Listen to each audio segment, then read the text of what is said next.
Hello. Hello. Hi everyone, welcome back to our channel. And today we're super excited to talk about our upcoming trip to Peru in just 3 days. I really can't wait because we're gonna be there for 16 days and we really planned it for a couple months. So it's been a long wait, but we're finally approaching the date. So for our trip, we'll be going to Lima for a couple of days. Lima is the capital city of Peru. And then go to Huacachina for day tour, and the next stop will be a place called Puerto Maldonado, which is the gateway to Peruvian Amazon rainforest, and we'll stay there for 3 days and 2 nights. And then we're heading over to Cusco and taking a day tour to Remote Mountain, and then we'll spend the day in Machu Picchu. Our last stop of the trip will be Lake Titicaca before we return to Lima. So one of the most exciting destinations on our trip this time will be the Peruvian Amazon rainforest. The Amazon rainforest is a massive structure that contains 1.4 billion acres of dense forest, and it spans 8 countries in the South America. So it's super impressive and it's known for its biodiversity, and it also accounts for, I believe, up to 20% of the Earth's liquid freshwater. I got to visit the Brazilian part of the Amazon rainforest back in 2009 and it was super memorable. I saw a lot of animals such as caiman, macaws, and piranhas. So this time we can't wait to see what the Peruvian side has to offer. Since we'll be staying in the Amazon rainforest for a couple of nights, we have to be really prepared. So we're gonna share with you some of the items we packed for the rainforest. The first thing we got is this hat. At a glance, it looks like a normal hat, right?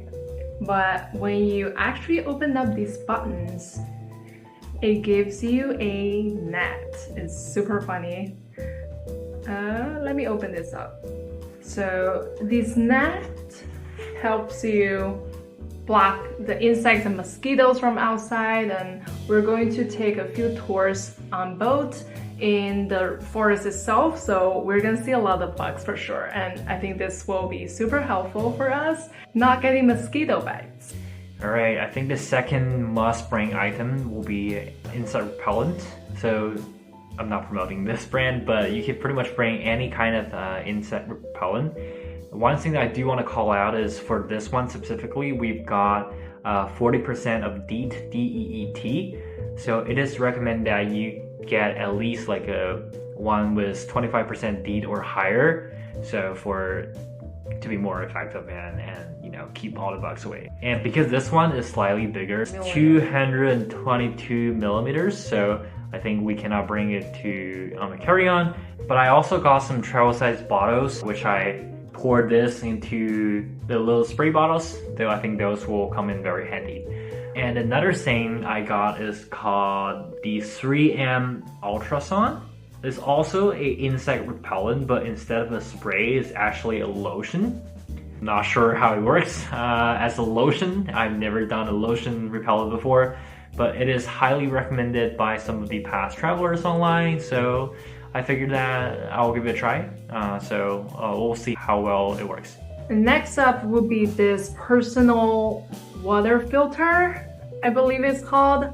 It basically looks like a giant straw. We haven't opened this yet, but it basically helps you filter out bacteria, parasites, stuff like that. Really not sure how often we'll be using this. We'll probably just drink out of bottled water. Okay, the next one we got is a dry bag.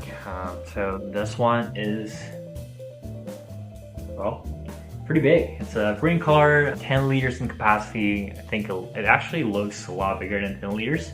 But we've got a lot of electronics that we need to bring. And also I think you can put in your documents, your passport, whatever valuable things into the dry bag, because we plan some of the tours on boat. So we'll be spending some time on waters, and I think it's a no-brainer to bring a dry bag in a rainforest. The next thing will be disposable underwear and disposable bath towel. We're gonna do a lot of tours in the rainforest and we'll probably be super sweaty throughout the day, so just want to make sure we are prepared. And the next stuff that we bought is actually flashlight. I think flashlights will be super useful in general because we'll be taking night tours on a boat as we're going out and looking for nocturnal animals like caimans and other stuff. So I think in general it will be super helpful to do night tours. We also prepare binoculars. This one's quite small, so it will be very lightweight and will not be a huge burden in your backpack. We pack them because there will be a lot of animals, small animals like birds and stuff, for birds watching or just like looking for animal in general. I think some tour guides, they will provide binoculars, but it's not a guarantee. But if you don't prepare one of these, I think you will really be missing out. So this will really maximize your opportunity to find some animals.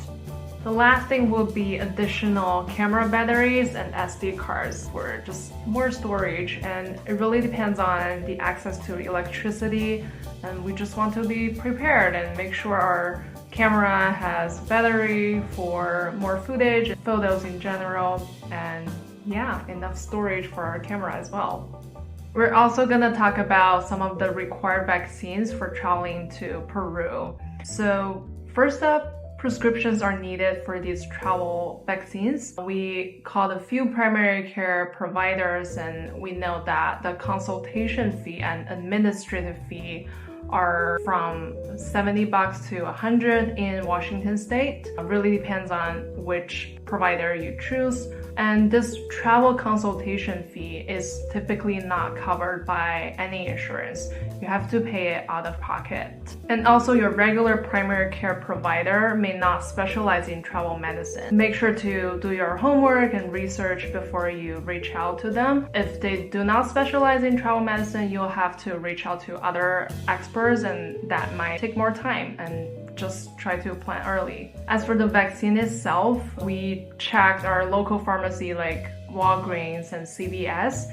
They actually have these travel vaccines listed on their website, but then when we schedule an appointment and actually went in, we were told that they don't have lessons to give these vaccines. After calling a few travel health clinics, we learned that the prices for the vaccines are pretty different, and one of them is actually surprisingly expensive.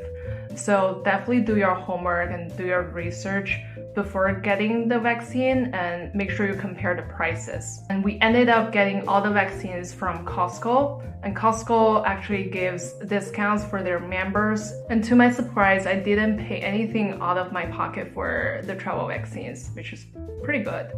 The first vaccines that we took is yellow fever. So yellow fever is generally recommended for going to South America, especially if you're going to forest and animals. For me, I didn't have to get it again because I went to Africa way back when I was a kid, but she got it.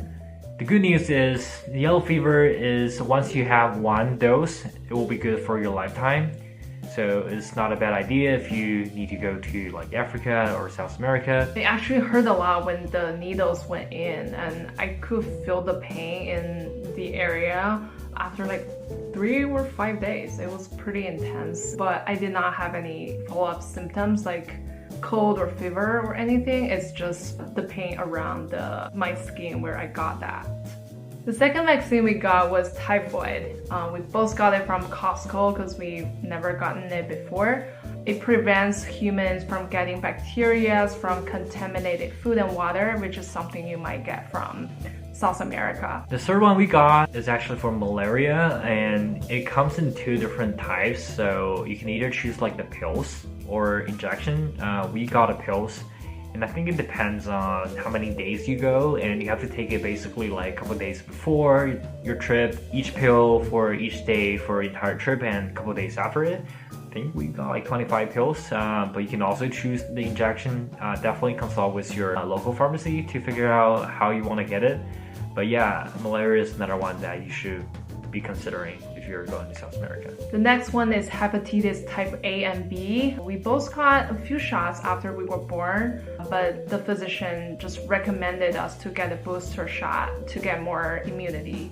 For medication, the first one we got is for diarrhea. We've heard from friends and people online that when they travel, their stomach are sensitive and not used to the local food and water, so they got pretty serious diarrhea. And just to be safe, we asked our doctor to prescribe some of the medications for serious diarrhea. The next medication we got is for altitude sickness. Because we are visiting Cusco, Machu Picchu, and Rainbow Mountain, we're definitely going to be ready for high elevation. Cusco is located about 3,400 meters above sea level, and I think Rainbow Mountain is even higher. It's around 5,200 meters, so we definitely need to be ready. Alright, so that's about it for today, and we are flying out on Saturday, so super excited. Yeah, next time you see us, we'll be in Peru and we'll be documenting our trip to show you the food, the culture, the everything that we planned. So stay tuned, and also if you find any of the information helpful, please subscribe to our channel. See you soon. Bye. Bye.